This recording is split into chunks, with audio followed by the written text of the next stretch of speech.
বন্ধুরা আজকের এই ভিডিওটি দেখলে আপনি জানতে পারবেন আপনি যে সিমটি ইউজ করতেছেন অথবা আপনার মোবাইলে যে সিমটি রয়েছে সেই সিমটির প্রকৃত মালিককে, মানে আপনার সিমটি কার নামে বা কার এনআইডি কার্ড দিয়ে রেজিস্ট্রেশন করা। সো এই ভিডিওটি কিন্তু বিশাল একটা ইম্পর্টেন্ট ভিডিও, আপনারা অবশ্যই ফুল ওয়াচ করবেন, তাহলে কিন্তু আপনি শিখতে পারবেন কিভাবে যে কোনো সিমের প্রকৃত মালিক বের করতে হয়। তাহলে চলুন মূল ভিডিওটি শুরু করা যাক। ভিডিওটি শুরু করার আগে বলে রাখি, অবশ্যই এই চ্যানেলটিকে সাবস্ক্রাইব করে রাখবেন, কারণ এখানে নিত্য নতুন জ্ঞান বিষয়ক ভিডিও আমি আপলোড করে থাকি। সো প্রথমেই আপনি মোবাইলের স্ক্রিনে চলে আসবেন ডায়াল প্যাড অপশনে।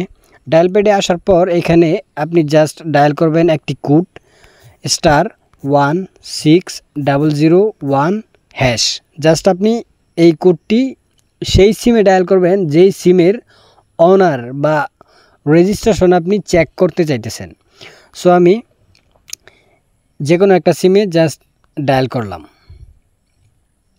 ডায়াল করার সাথে সাথে এরকম একটা ইন্টারফেস আপনাদের সামনে শো হবে। দেখতে পাচ্ছেন এখানে লেখা আছে to know biometric registered numbers, dial last 4 digit of your NID and press send.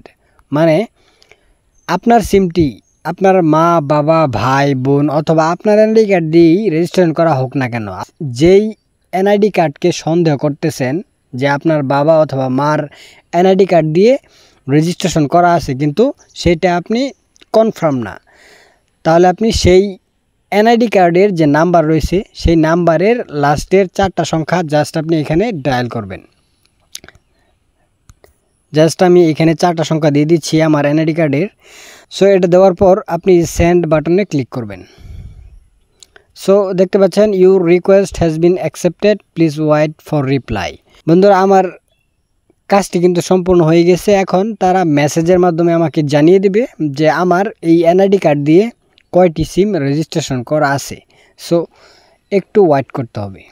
বন্ধুরা দেখতে পাচ্ছেন আমার মেসেজের ইনবক্সে কিন্তু একটি মেসেজ চলে আসছে। এখানে দেখতে পাচ্ছেন টোটাল 10টা সিম আমার এনআইডি কার্ড দিয়ে রেজিস্ট্রেশন করা আছে। সো প্রথমেই আপনার দেখতে পাচ্ছেন গ্রামীণ ফোন হচ্ছে 4টা, পরে হচ্ছে এয়ারটেল 2টা, বাংলা লিঙ্ক 3টা, পরে রবি হচ্ছে 1টা। এই টোটাল আপনার 10টি সিম আমার এনআইডি কার্ড দিয়ে রেজিস্ট্রেশন করা আছে। এভাবেই কিন্তু আপনি যে কোনো সিমের মালিকানা বের করতে পারবেন। আর আমি যেই সিমে আসলে ডায়াল করেছি সেই সিমটি আমার এনআইডি কার্ড দিয়ে রেজিস্ট্রেশন করা, যার ফলেই এই মেসেজটা চলে আসছে। যদি আপনার সেই সন্দেহকৃত এনআইডি কার্ড দিয়ে রেজিস্ট্রেশন করা না থাকে তাহলে কিন্তু মেসেজ আসবে না। তাই আপনি ট্রাই করতে পারবেন, একের পর এক এনআইডি কার্ড দিয়ে কিন্তু ট্রাই করতে পারবেন, তাহলে কিন্তু একটা না একটা এনআইডি কার্ড দিয়ে রেজিস্ট্রেশন করা থাকবে, তাহলে কিন্তু মেসেজটা চলে আসবে।